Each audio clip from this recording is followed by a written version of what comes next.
Bine ați venit la Summer Microsite. Eu sunt Sasha, eu sunt Lucky, iar eu sunt Melanie.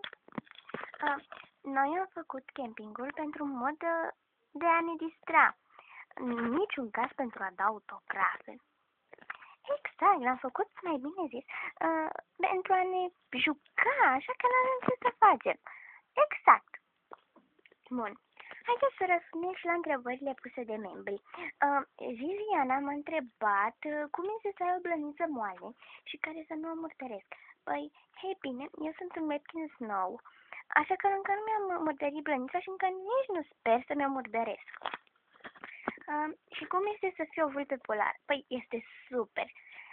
Ai mulți fani, ca să zic așa, și frumos. Bun. Lena ne-a spus să-i dăm câteva idei pentru vacanța de vară, câteva activități.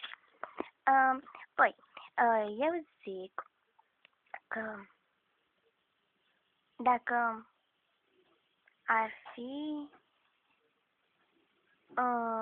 să pleci în concediu, să ții câțiva webcams după tine și să începi să le faci poze în diferite poziții, postaze, în diferite poziții.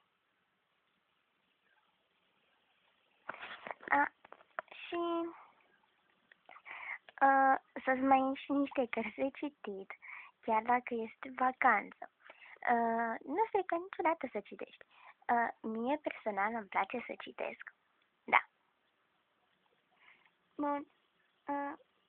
Valicescu m-a întrebat că dacă eu sunt un jelly bean puppy, îmi plac geleurile?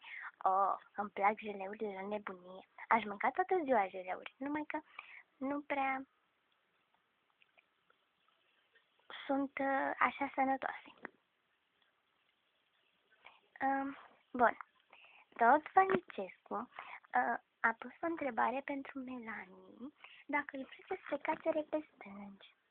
Ei bine, eu chiar dacă sunt un râs, nu-mi place să mă cațăr pe stânci, sincer. Detest cățăratul pe stânci. Eu prefer cel mai mult să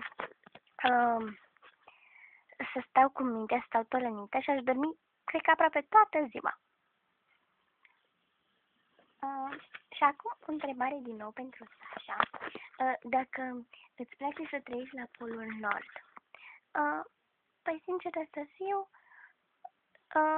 mi-ar plăcea să locuiesc la Polul Nord. Adică ar fi cea mai super experiență din viața mea. Da, din viața mea. Bun.